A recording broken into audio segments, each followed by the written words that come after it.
Welcome to Public Affairs Roundtable, a discussion of current events in the nation and around the world and how they affect the people of Indiana. Here's your moderator, Larry Lough. There is no end to this war, and it is a war in which we must triumph in each and every generation. So said Israeli Prime Minister Shamir recently about the recent wave of violence in the Gaza and the West Bank. Today on Public Affairs Roundtable, we'll talk about this war, what the United States' role might be in helping negotiate or force a settlement, and if there is any end to this ongoing violence. Our panelists are Erwin Prince, who is with the Indianapolis Jewish Community Relations Council, Roseanne Rothman, who is Director of Applied Politics of IUPUI in Indianapolis, and John Rouse, our executive producer and a member of the political science faculty at Ball State University. Is this a simple matter, as has been reported, of just more violence, more conflict between Jews and Arabs? Is that too simplified, Roseanne? Very much so. It's a situation that's been going on for at least 50 years now, and of course every year adds more complexity. And besides that, it's the Middle East, and the Middle East is not Midwestern America. Historically, the cultures, it's very different, and what you have is a layer of complexity on top of complexity there.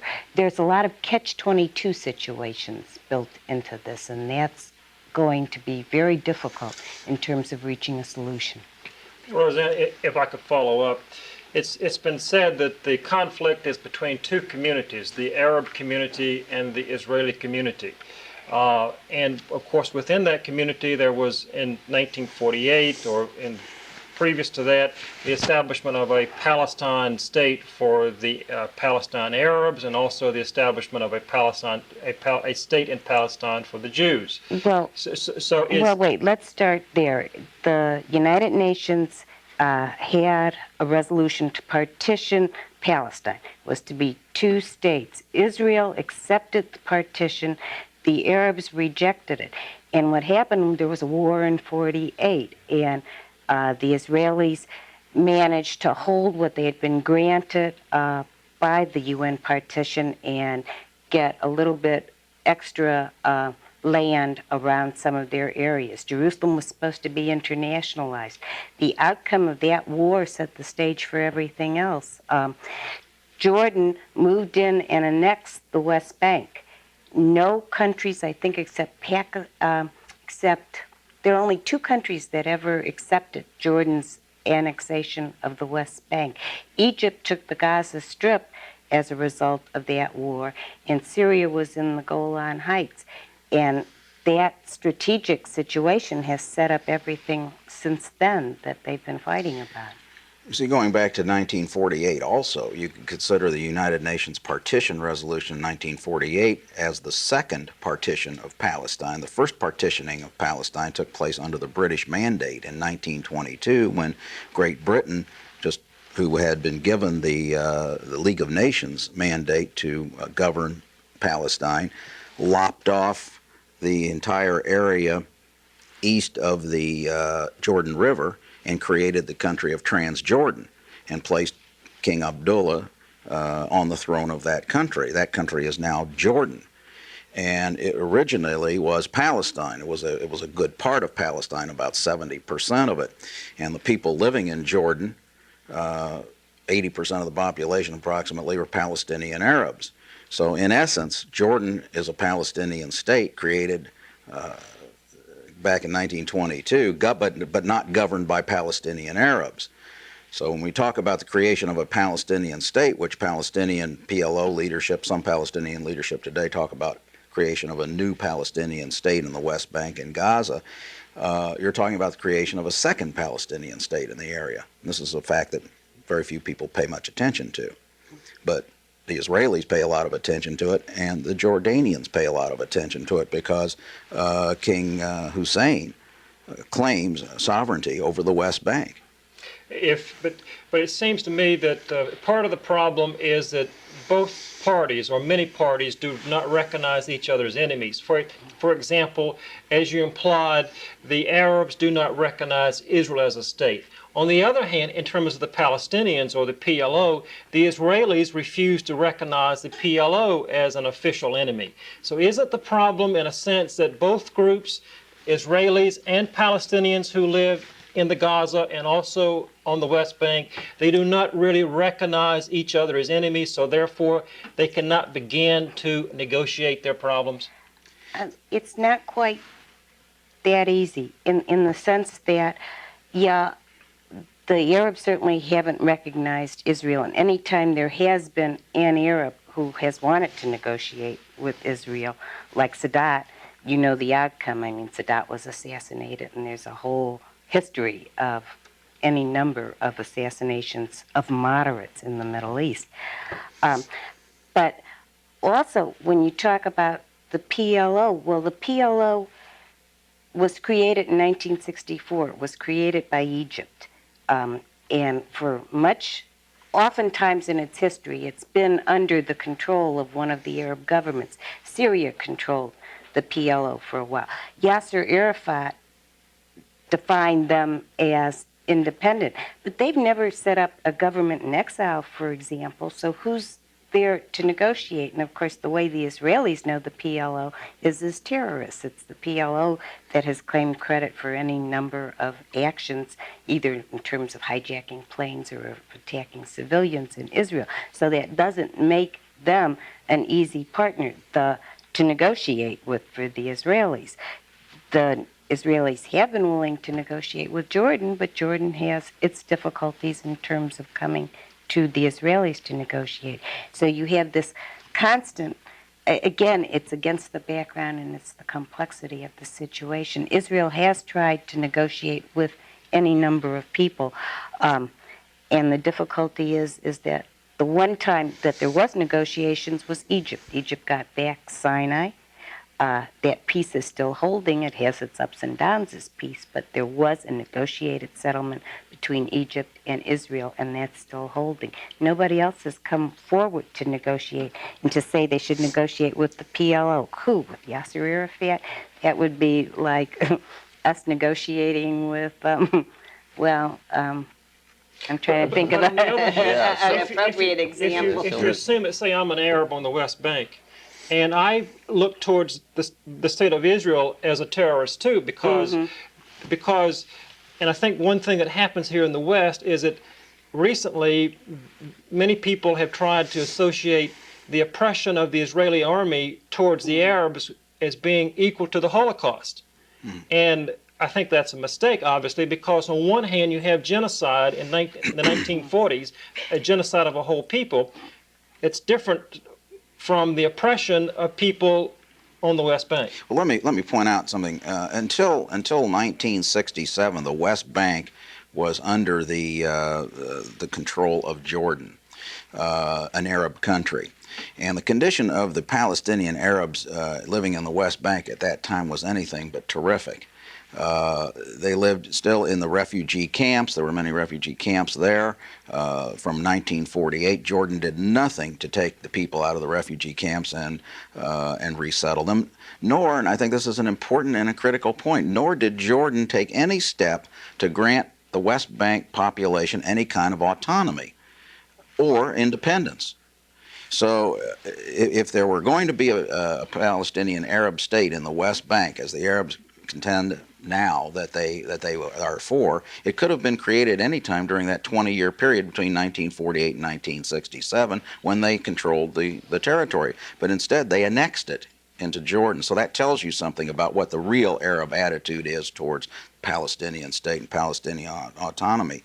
But getting back to your original point, and that is that the people of the West Bank have been under an occupation of one foreign power after another, going back to, I don't know how far back, going back to probably the Middle Ages one time. The West Bank territory, that area, has never been an independent state. It's never been a land that that was owned or controlled by anybody. The Israelis were there. They went in 1967 during the Six-Day War, basically in a defensive war, and when they were attacked, and they seized control of the territory, and they've been there ever since.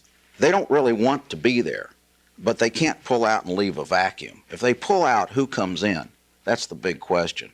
There's nobody to negotiate a transfer of power with, because Jordan won't come to a bargaining table over the West Bank without Palestinian approval. And who's going to represent the Palestinians? Now, you said that Israel will not recognize the PLO.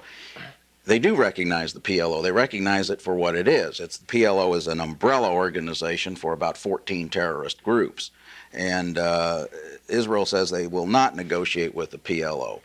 I think it's a practical matter, in a pragmatic sense, if it does come down to having Palestinian representation in negotiations, if it ever comes to that point, Israel, I don't think, is going to be in a position where they can say they will not permit a certain Palestinian to negotiate. I don't think the Palestinians are going to send George Habash or Yasser Arafat himself. It's going to be somebody else, if they ever get to that point. But the point is that no Arab will negotiate with Israel. The one who did was Anwar Sadat, and saw what happened there. Huh? And we saw what happened there, and that lesson has not been lost on other Arabs. Does the U.S. have a role in negotiating a settlement here, of trying to force a settlement, of jawboning? What is the U.S. role, or should the U.S. and its political leaders keep its nose out of the Middle East? I don't think the United States can keep its. I mean, after all, we're in the Persian Gulf too, and I think there's oil there and there's strategic interests. Now, I think the United States has a relationship with Israel, a defensive relationship in terms of using bases, and Israel might be the only country in the Middle East where the United States can use bases. But I think what the United States has to do is encourage. I don't think it can say do this or do that. I think if it says do this or do that, that just makes everybody's back stand up and makes any kind of I think they should encourage negotiations in any way, shape, or form. Preferably, I think, for the Israelis, a bilateral negotiation. But I don't know what kind of leverage the United States has to encourage that kind of an outcome.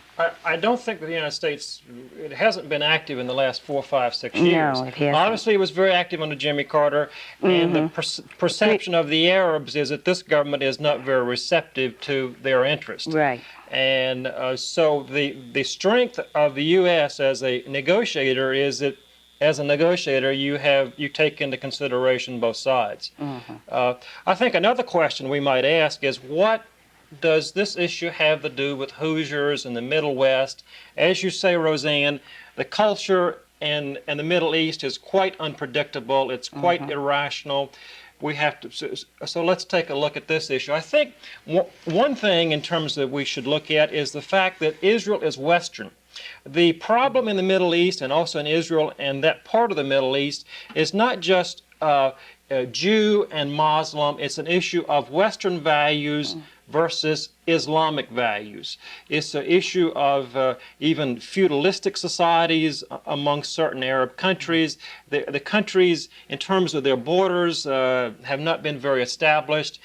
Since 1948, or since the establishment of Israel, there was something like 51 countries in the UN at that time. Today, there are 160. So this whole thing of nationalism is a thing that we see on the West Bank and also Gaza. We see the Palestinians seeking some sort of sense of nationalism. So within that framework, I think also we look at the Israeli government and the establishment of Israel, it's a focus upon democracy.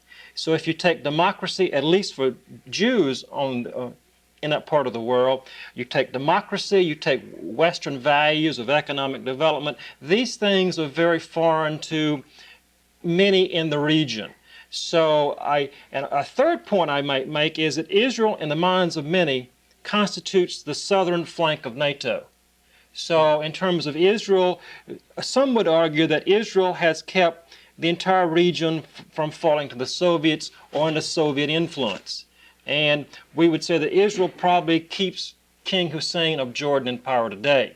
Otherwise, he also would fall to the, as you imply, certain extremist influence within the Arab community. So I think for all these reasons, we should be concerned about what's going on in the Middle East. Well, basically, if I could summarize, and I hope this is probably a gross oversimplification, but the way the Middle East, the reason it's important to Hoosiers as to what goes on in the Middle East is because it's an area that is prone to turmoil. It's an area of great importance in the world, and it's an area that is viewed as a very likely spot in which the United States and the Soviet Union could find themselves nose to nose. There are other areas of the world that are also in turmoil, and so, but we don't find the possibility there of a U.S.-Soviet clash. But that does exist in the Middle East. Therefore, what the United States really needs in the Middle East is peace and quiet. They want stability in the Middle East. Democracy and freedom, we find, I think, prosper the most in areas of the world where there is stability, where there is governmental stability. When you turn this into chaos and revolution and rioting, and whether or not it's stone throwing in the street or tire burning or whatever it is, we find that those situations tend to favor they're anarchic situations, and they favor systems of government that we don't want to see established. And that's what the situation is in what you might have in the Gaza and the West Bank if the Israelis were not in there trying to maintain order at this time. What does the Jewish Community Relations Council have to do with any of this? Or you might be perceived as a lobby for the Israeli government. In a way, we are. That's part of our function is information.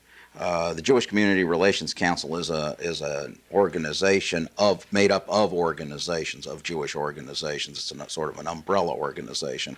And one of our functions is we have a speakers bureau that will go out and talk on the Middle East and subjects like this, and try to bring information to the public on this subject.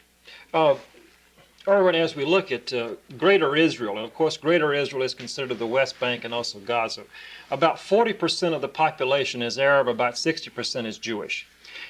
Doesn't Israel come to the point where they either are going to have to be Jewish or they're going to have to be democratic? Because if they remain Jewish, they're not democratic. But yet if they become democratic, they may lose some of that flavor of being the Jewish state. John, that's part of the catch-22 problem. Israel has not annexed the West Bank. The West Bank is still governed under Jordanian law. And it has to be because there's no settlement in terms of the West Bank. Now, if you wanted Israel to go in there and extend democratic laws, its laws, to the West Bank, it would have to annex the West Bank. Can you imagine what would happen in the UN if Israel tried to annex the West Bank? It's an impossible situation. They govern the West Bank under Jordanian law. And unless or until some kind of settlement is negotiated, that's the main cause of the difficulty, is that West Bank is there in limbo. Who should govern it? I think Erwin made that point earlier that, should they give it back to whom? The answer, not without being able to state a specific answer, because you can't do it, but the answer will require an extensive territorial adjustment there. And until the parties are able to sit down and negotiate that territorial adjustment, then there can't be a settlement. There can't be peace. And when I say the parties, I mean Palestinians, Israelis, Jordanians, Egyptians, Syrians, and Lebanese. They're all going to have to be involved to some extent in a final settlement. But the Arab world is still following the 3-no doctrine that they adopted immediately after the Six-Day War. No negotiation, no recognition, and no what was the third one? I forgot the three no's. There was no negotiation, no recognition, and you got the first two and no important something else. Anyway, they're still operating under the three no's as far as the Palestinian world is concerned, and as far as the Jordanian situation is concerned. And until there's a gross misconception that Israel could solve the Palestinian problem by itself by simply declaring something or other, a Palestinian state or autonomy or what have you. That's an impossibility. Well, Israel's sort of in an impossible position, though. We don't want the West Bank, but we can't give it up. Yeah, Exactly. A tiger Exactly. By the tail. That's the position Israel is in. It's like catching a hot potato and there's nobody to throw it to. Yeah, you know, I think one thing that Americans certainly overlook is the issue of geography. I mean, this is a very important point. If you go back to the old boundaries of the West Bank, Judea, Samaria, and so forth. Before the Six-Day War. Before the Six-Day War, you're talking about a distance of 9 miles. N-I-N-E. If my southern accent doesn't come through, that is 1, 2, 3, 4, 5, 6, 7, 8, 9. A distance of 9 miles between the West Bank and the sea. Right. And with that kind of concern, you have the Israelis focusing upon the fact that they will never give up military control of the West Bank. Perhaps political control in terms of democracy and participation in the system, but not military control. So as we look at this issue today, we certainly have to keep this in mind. Well, I think there's been talk about federation. You know, the United States is a federal government, and we've had our ups and downs with the Civil War, for example, but basically it's a situation that has worked where you have autonomy, a lot of autonomy in the states to make their own policies, but some kind of centralism too. Now, their situation is much different than the American federal situation, but some kind of a federation might be the outcome, but you still have to have somebody you can talk to about it. I think Irwin's point that Israel can't say today this is what we'll do all by itself is very valid. So we in America look back to our own Civil War, and so in a sense we could look at what's happening now in the Middle East as kind of a civil war among communities, something that's unsettled. In the Civil War, they did not recognize each other as enemies. Well, I'm not sure I agree with that. What's happening today is strictly police activity. There's no contest going on now between Israel and the Palestinians over Gaza and the West Bank. Palestinian youth are rioting in the West Bank. Israel's trying to calm the situation down. This is not to say that Israel is saying that we own the West Bank and you don't. There's no philosophical conflict here. It's strictly stone throwing is basically what it involves at the present time.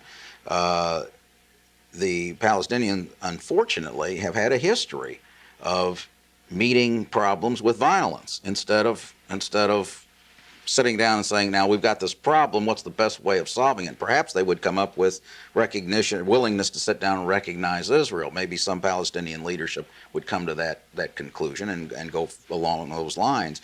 To date, they haven't, or the ones that have are quiet, are very repressed by the violence of the PLO. We have more than 20 people dead over there, so it's more than stone throwing. I mean, it has escalated. It's about closer to 30 people dead, I believe, and that is serious. That's serious violence, and the reaction of the Israeli troops in using live ammunition, of course, has created a lot of discussion that's going on today. I think there's a problem that we have to consider there. Is the use of violence, the type of deadly force that Israel is using, is it justified? I don't know, because I'm not there, and I don't think anybody who isn't there can say that they're not justified in using the kind of force they're using. I think you have to be on the ground being faced by a mob before you can say, no, they weren't justified in using it. I don't think you can take this situation as to what's going on there now, though, and take this giant leap over to the whole thing is Israel's fault, and if Israel would just do X, Y, and Z, all these problems would disappear. I think the other situation, you could say the same thing. On the other side, if the Palestinians would stop throwing stones, the kids would stop throwing stones, go back to school, and if the elders would sit down and say, let's solve this once and for all, and sit down and have some negotiation and bring in King Hussein and bring in Egypt and what have you and solve it once for all, there would be negotiations and there would be some kind of solution. Basically, the Palestinians and many of the Arab states are being anti-Western do not have a history of democracy. All of their leaders were established in terms of being kings or dictators or something of this sort, so they don't have that history. Coups. So in a sense, they become their own West enemies because they're, in our way of looking at things, anti-Western, anti-democratic. Let me ask this question for you. It seems that in the last 2 weeks that the Arab leaders on the West Bank have been using the issue of democracy. In other words, the possibility of sit-in strikes, Gandhi, Martin Luther King's missions, or procedures of passive resistance.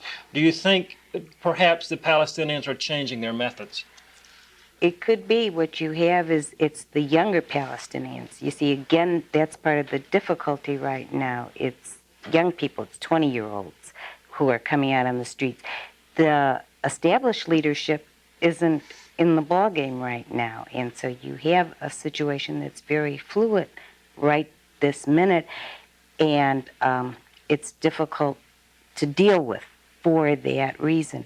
It would be, well, like with the riots in the federal prisons with the Cubans, all right? That took a long time to negotiate because the question was, who was the leadership? Who could you talk to? Who could cut a deal and keep a deal? I think you've got a similar kind of situation right now where these are young people who are upset about their circumstances and who know one response, like 18-year-olds know one response. And I think that's part of the difficulty. So there is right no now. change, as you said, in the official positions between the Israelis and the Palestinians. This is basically a street fight. It's basically a street fight right now, but with the potential to be something else. And, you know, it's a fluid situation. You've got to wait and see what's going to happen. You haven't sounded very optimistic that we're going to see any solution.